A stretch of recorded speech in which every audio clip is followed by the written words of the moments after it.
Thank you for everyone to come. I'll try to put lots of images so that you don't fall into the post-lunch snooze. So my talk is about what AI can and cannot do, and I thought I would start by showing this scene from a movie that probably most of you have seen, that came out in 2004, called I, Robot. And in that movie, the main character, played by Will Smith, was making the point that the difference between AI or robot and human is the fact that robot couldn't compose any symphony or couldn't make any art. And the robot answered that not every human is actually able to do that. So if we fast forward 20 years, that movie would sound a bit silly. No, I think that would be the dialogue that would ensue. In fact, I know people are complaining that AI is doing art and composing music while humans are doing the laundry and washing dishes, and the whole world is upside down. It's not what it's meant to be. So I'll follow up on Nick's fantastic talk this morning to try to go a bit deeper, and I'll stay on the analogy with art because art and AI or even science went through a very similar evolution. So this is the timeline, and I put early art there, so middle-age art, and as you know, early art was very cartoonish. It was not very realistic. And as time went, we saw the emergence of techniques and masters who became very, very good at depicting reality. You can see in this Van Dyck, the details are becoming really realistic. It's really accurate. Then we had the three masters, Michelangelo, Da Vinci's, and I forgot the third one, who really made a point of being super accurate in terms of anatomy, how things work, how the world is working. And then it kept increasing from there until this red point. And after this red point, which we ended up with art like this Monet, which was not super realistic, still pretty good, but not realistic anymore. And then it seems that everything went pear-shaped from that point on. And I would argue that this red point happened also with AI, 140 years later. So let's see what happened. So science on the left has been about building accurate models of the world. So this is a bunch of equations, which might remember some very bad nightmares for some of you from high school and universities. But the point is that scientists were trying to understand the world by symbolizing the world, putting the most succinct equation that describe how things were working. And similarly in art on the right, people were studying anatomy. So this is anatomy studies and mechanical studies from Leonardo da Vinci.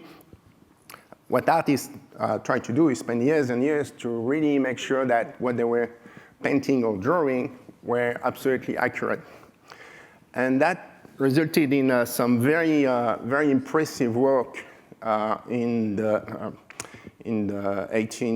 end of the 19th century, where the light is perfect on the left. You can try to find any defect on the perspective of the right. All those ellipses of the Colosseum are absolutely spot on.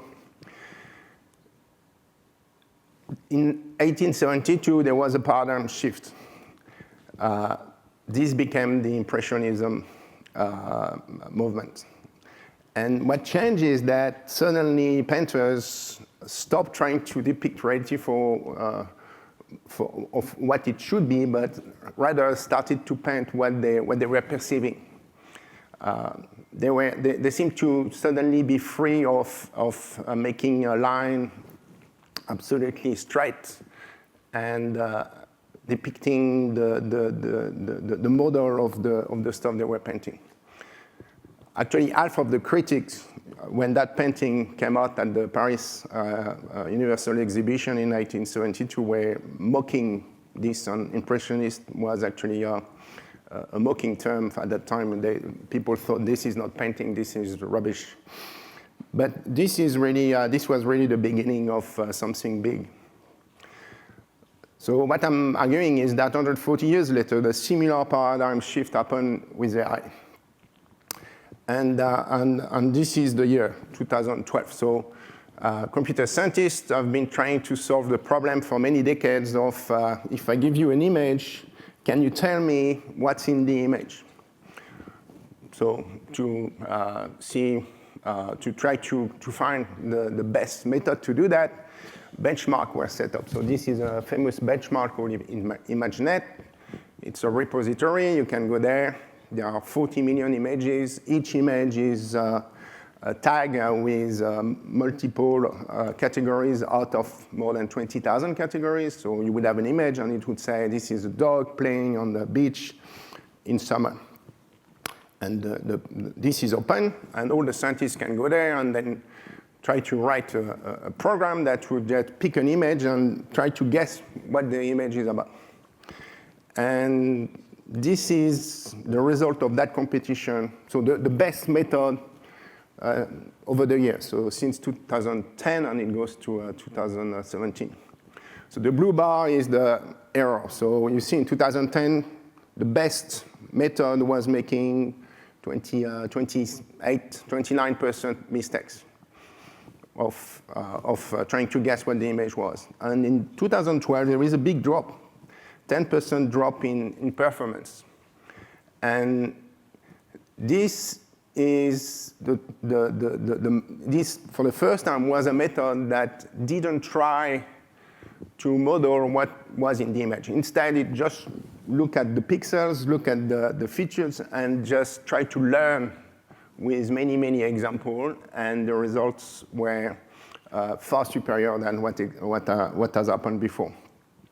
It kept increasing, and by the year 2016, basically the deep learning or AI is beating human level perception. So there are many, since that time, we have put many more benchmarks to try to compare and to improve AI system, but it seems that every year those benchmarks get beaten all the time.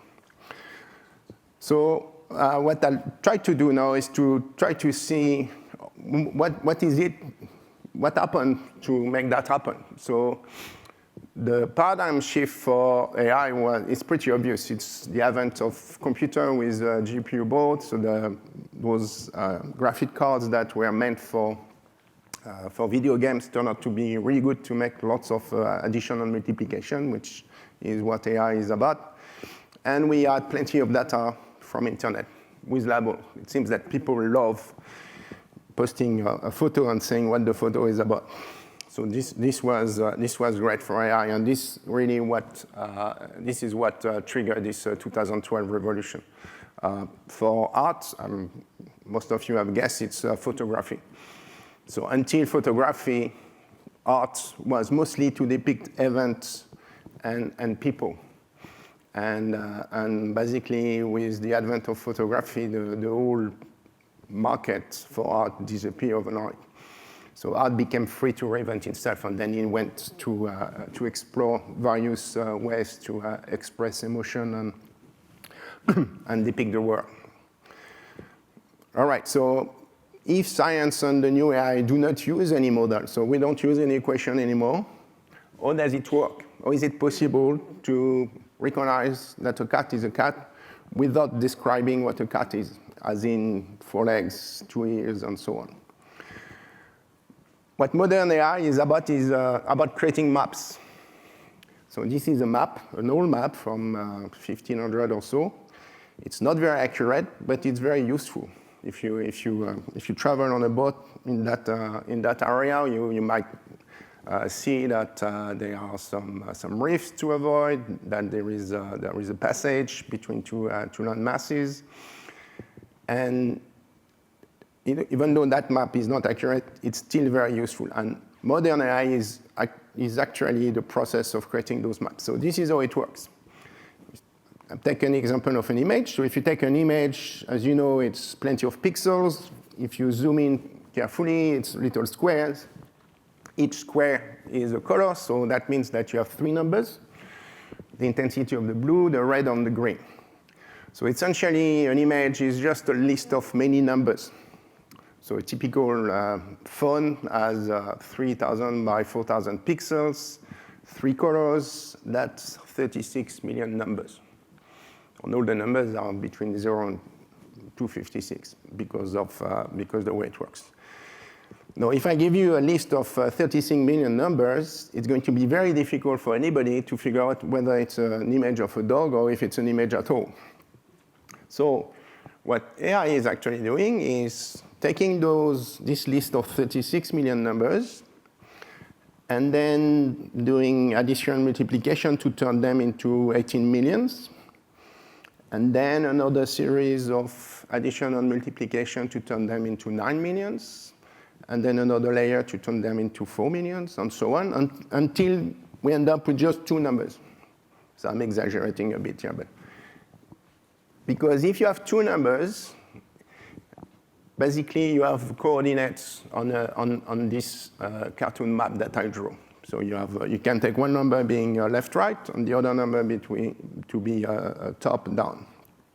So you can turn an image with 36 million numbers into one location on your map. And if you do that with many images, and you train the system, which is to say you adjust the addition and the multiplication to mix up those numbers to turn them into 2, then you can make sure that all the dogs are on the location and all the images of the cat on the different locations. And so you have the cat island and the dog island. And this is useful because if you take an image that you don't know what it is, you crunch them with the same number, and then you look where it lands. If it lands in the cat island, you say it's a cat. If it lands in the other island, you say it's a dog. So that's how AI works. So the first step at the top is the training. That can take a long time. It takes a lot of data, but once it's trained, then it's very fast. You take one image and it tells you a location, and then you can make a decision. Then came self-supervision, because the problem is to have lots of images where somebody has said it's a dog. So instead, what we can do is use 2 systems. So the first system takes my list of 36 million numbers and encode them into 2. And then the second system tries to take the 2 numbers and try to do reverse operation to end up with 36 million number. And the whole system is trained so that the 2 lists of 36 million numbers are the same. So that's easy. What you need is only images, lots of images, and it works. It does actually works. And it works in such a way that if you do that with lots of images of cats and dogs, you end up with all the dogs on the location and all the cats on the location. You might not know that this island is about dog and this one is about cat. You can discover it later, but it's self-organized in a way that makes sense because it's easier for the system to reconstruct those images. Right, and what you hope when you do that, and it actually happens that way, you hope that your direction on your map have actually some meaning. So for example, if you go towards the left on that map, you would have dogs or cats with small ears. If you go to the right, it would be big ears. If you go to the top, you would have light fur animals and dark fur animals on the bottom. And so this is just 2 dimensions, but you can imagine that if you multiply the number of dimensions, you can have many information encoded in those dimensions. Furthermore, this works not just for images, it works for everything that can be transformed into data. So images, text, letters, words can be transformed into numbers, and then we can do the same business again. Music, Music can be transformed into frequencies, which are numbers, and then you can encode and decode and learn those maps that really extract the meaning of what it is that you encode. This is where generative AI came from. Once you have your map, you can pick any point, and if you pick a point in the island of the cat, then you can decode it to an image, and it will be an image of a cat. That image of a cat never existed before. The system never saw it. It just reconstructed an image from that location because you have learned that that location reconstructs cats every time. You might pick a location which is in between areas. Maybe towards the right you have big ears, and then you end up with those weird images. But it's just a matter of getting the system to put together patterns with semantics that has been encoded in those dimensions. So the big thing also is that you can try and see, if you have matching data, you have the text corresponding to an image with the sound corresponding to that image, and you train in parallel those three systems like I'm showing here, and you make sure that the location is the same on the three maps, then you can do something really good. You can take text, find a location, report that location on the map of the image, and then create an image from that same location. And here you are. You have probably used those systems Mid-Journey where you put a text and then it makes an image from the text. Or you can do the reverse. You can put an image and it creates a caption. Or put a text and it makes some music and so on. So you can go between data sets, between kind of data sets, and this is really powerful as you know. If you plot a trajectory in that map and create images along the way, you can make a movie. ChatGPT. ChatGPT, what it's doing is you have your existing words that you give. So in that case, to be or not to. And ChatGPT has memorized or learned 3 possible next steps where that trajectory can lead you. And then you might pick so there is a parameter in ChatGPT called the temperature. So if you put the temperature very low, it's going to tell you the most likely word. In that case, it's probably going to be to be. But if you increase the temperature, it might be very creative and pick a trajectory that is not the most likely. So I'm arguing that AI is all about creating those maps and then managing them and going from one kind of data set to the next. So what is next? So we can guess that with that kind of techniques, you can make seamless movie. This is coming up in some startups that actually make a business of that, where you describe and it gives some text and it gives you a 30 seconds video. Very soon you will be able to put the whole script of a movie, and then the movie will be generated itself. Maybe in any language, you just specify the language. While using actors, you will be able to decide to replace actual actors with 3D avatars, which would be very realistic. You could, in real time, adjust the location of the movie sets or the actors' appearance to suit the audience. So maybe the same movie would be displayed to me in a different way than it displayed to you because I like blue and you like red. And so you can see where this is coming, and by that time, probably 2030, the really cool thing would be probably to have real people reciting poetry without a computer. But this is, I think this is where the industry, the media industry is going at the moment. So what could go wrong?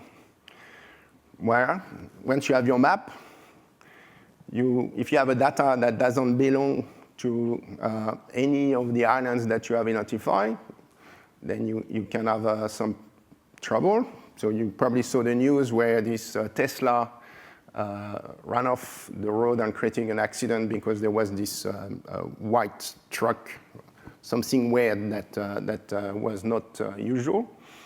So I think in terms of risks, it's important to make sure that there are systems in place to detect that your data stay in the location that you know works. Another thing is data drift. So over time, your acquisition, your instruments, your measurement device, your camera can change. There might be some maintenance, and then the location of your island might drift, and suddenly instead of creating cute puppy cats, cute kittens, you start to generate old grumpy cats. So typically on the right here is what might happen, what probably happened if you had a system forecasting sales, for example, in department stores. When COVID hit, the whole universe changed, and the model was probably not calibrated to provide a very good accurate prediction. So here the point, if you deploy a system like that, is to make sure that the mapping is reliable over time. And bias, so some subpopulation might look like bigger group or smaller group. So in that case, poodle might be classified as cats. I think most of you knows all the problem associated with bias, but essentially bias is that. So that means that system needs to be certified for all the subpopulations that might exist when they are deployed. So I like to finish with a few thoughts about our certification is actually a tool to manage risks here. So one question is, does AI understand anything? So I think it's pretty obvious, like Nick made the point this morning as well, is it's pattern recognition. So you detect pattern, we see location on maps. This is how the system works. So before 2012, those were traditional computers. We know how to deal with it. They have exact and fast memory. They fast execution. They're reliable, always the same answer. They can only solve problems that are being coded by humans.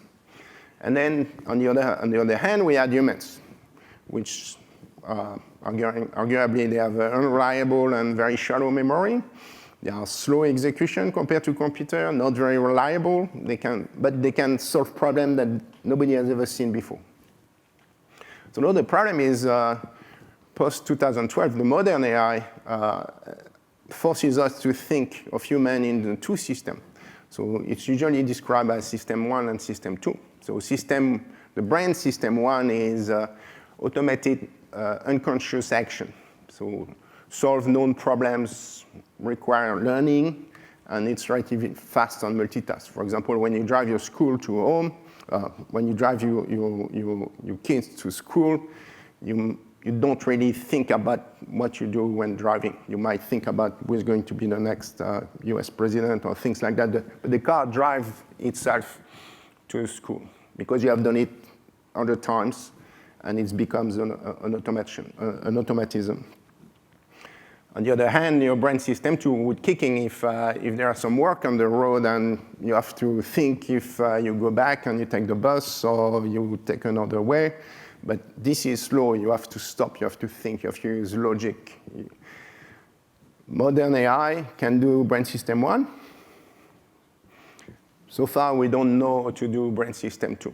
So the HAL AI taking over the world and running over, we're still not there yet. But that means for standard and certification is, I think we know to do responsible AI with traditional systems. It involves the use of, we know how to regulate the use of technology to build trust. So for the public, trust is because they know the risk profile of a technology. And this is enforced by regulation and certification. So for example, a clinical use of any technology, aircraft or car certification, and so on. So what happens with Brain System 1 is we have modern AI systems who are encroaching into areas where usually humans were the king. So what we need is so those are new technologies and tools with new risks profile. And that requires to upgrade our regulation and certification. And so rather than focusing on AI, I think the system of trust and certification, and regulation and certification needs to be applied to the application themselves. So for the AI taking over, I think this is science fiction for now. The good reason is that we don't know how to do it. And so ill intention does not imply intelligence. You don't need to be intelligent to be mean. If you listen to US politics or French politics, I don't know, you have plenty of examples of that. It will be incremental, so it will likely be able to design an AI system that's smart as a rat before it's as smart as a cat, and then there will be many steps until it reaches a human-level intelligence. And it's going to be all about alignment with human values, not anymore about accuracy and precision and so on. Another point I wanted to make is that there is a long value chain. I think many of the speakers during this event are going to talk about it, so I'm not going to spend too much time, but there are many steps when designing, implementing, testing, and deploying an AI systems with risks associated with each of those steps. And I think there is much scope for certification to mitigate all those multiple risks. So it's not just building an AI system, so preparing the data, making sure the data is clean, is accurate, is representative of the population or the area that you want to deploy your system, your AI system to.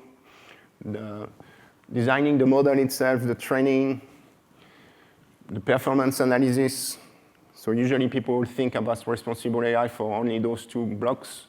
But when the system is deployed, many things can go wrong, like I explained. You can have a data drift, you can have things changing, the world changing, and your model is wrong. Big problem can happen when you try to scale up.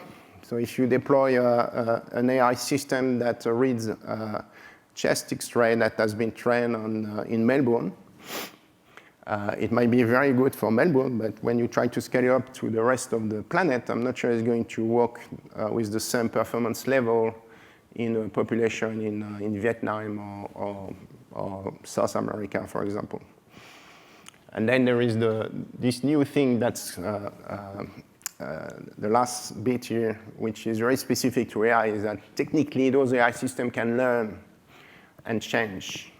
And this is new. We don't have the regulation and the system to really make sure that this is done in a safe way. Usually when something is approved for clinical use, you freeze your system. This is the version that's approved, and it's used. And if you want to upgrade it, you have to amend your certification. So some AI system technically can learn and get better, but it's unclear how this is going to work with the various regulation and certification at the moment.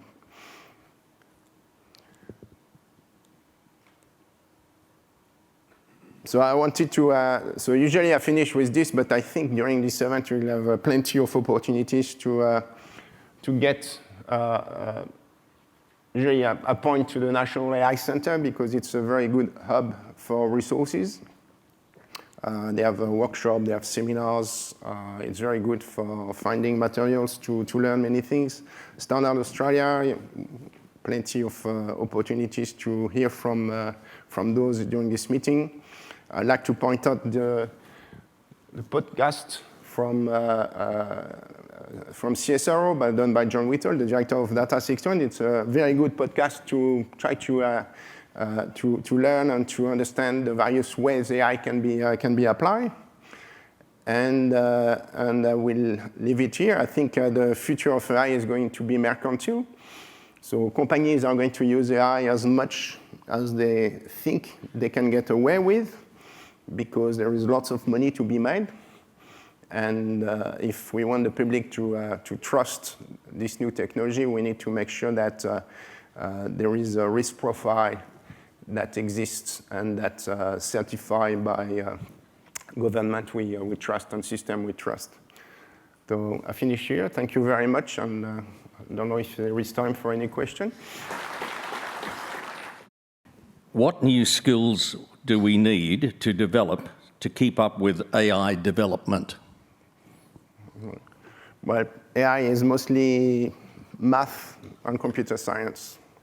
It helps a lot to know physics, but those are the main skill sets. I think if you really want to get into the industry of developing AI systems. No, there are many things useful that can be done without being a guru in any of those three areas. We got plenty of experts, for example, in Data 61 with business degrees or law degrees trying to work on responsible AI and those standards and issues that are rising. So there is a broad areas of skill sets that can be very useful, but the core of it's mostly math, like I'd say. Do you think AI art is real art? I think this is, I'm not sure anybody has the right answer to that question. I went to a debate once. I was arguing, I was on the no side. And I cited this thing because somebody took AI and created a song in the style of Nick Cave. So very moody, very dark. And they sent it to Nick Cave, asking Nick Cave what he thought about the song. And Nick Cave replied, and he was furious, and he basically trashed the whole thing. But what he said, basically the essence is that the word might be as good as the word that I could have done, but it's not coming from a human that has been struggling. It's not coming from the experience of somebody who went through some deep sorrow or whatever emotion. So I think we might be in the same situation as with poetry. You can buy a perfect pottery at IKEA, and which is very fine. But sometimes you want to buy that pottery which is not perfect, but it still has something, and that something is coming because a human actually made it. This is from Jayachandran Nair, and the question is, where do you see AI being used in medical science in coming years? No, it's used everywhere. So the medical science, by definition, it's generating a lot of data. So the bottleneck for applying AI to medical science is getting access to the data. But to be honest, if you had access to all the medical data, you would probably get very good performance with a very simple model or even an Excel spreadsheet. The bottleneck is not the math, is to get access to the data. But nonetheless, everything that can be analyzed can be done quickly. The thing that AI is very good is large quantity picking up average stuff. So if you have 1 million X-ray, it's very good to screen very quickly and flag those X-ray which are not going to be similar to normal X-ray, and perhaps freeing radiologists time to look only at those edge cases. So that's I think, where the thing is going to go. But there is also a huge impact that AI is creating at the moment, which is in the chemistry or biochemistry, drug discovery area, where the bottleneck so far has been to use a biochemist to think about compounds. Now with generative AI, we can have systems that creates millions of perfectly fine compounds and predict those who are going to work. So then the job becomes to take a short list of 1,000 and do further screening. So this changes completely the job that life scientists are doing from generating leads to screening and testing. So we need to develop a faster technique for screening. But every week there is a news about a group coming up with a new potential antibiotics or a new antiviral drug that has been screened by AI. So this is a big field at the moment. How much progress has been made on, in quotes, brain system 2 AI systems? Well, that's where most of the big guys working on AI are arguing about. So there is this school of thought of just making it bigger. So that's the GPT-3, GPT-4, GPT-5. And the idea is that just increase the number of data, increase the size of the model, and increase the computer size and learn. And eventually, the system will learn to reason, will learn to be to be smarter. And so I've argued here that this is basically predicting the next word from a sentence. And many of us are arguing that this is a dead end. This is not going to yield to any proper intelligence as the way most people are thinking about it. Still very useful, but not the reasoning capability that people are expecting. So there is probably need to be new methods, new models, new ways of doing things that are needed before we can have an artificial rat system level. What new skills do we need to develop to keep up with AI development? Yeah, I think that's the question is, do we need to know or to understand AI? Perhaps that's the general public needs to understand AI. I don't think so. I think it's good to learn about new technologies, but my mother drives and flies and goes take an MRI, and she has no idea all those things are working. And the point is that she does those things and she uses those technology because she trusts that somehow they have been certified by a system that's trusty. So I think that we are in a transition period where this is a new technology. Everybody wants to know about it. It's good to have education. It's good to have people interested in it. But over the long term, we don't need to know it works as long as the risk profile is known and we have trust in the system that when we use it, it's going to do what it does with minimal risks that everybody is happy to take. Last question. What worries you about AI's increasing role in our everyday lives? And if I can embellish that question, we talked earlier in the morning session about the survey that found that, one survey that found that 61% of people don't trust AI. That same survey or that same article suggested that by next year, AI will have cost worldwide 85 million jobs. Do you accept that forecast? And to get back to the question, what worries you most about its increasing role? Well, it's hard to forecast. So maybe we'll lose 50 million jobs, but maybe we'll create 80 million jobs by doing so.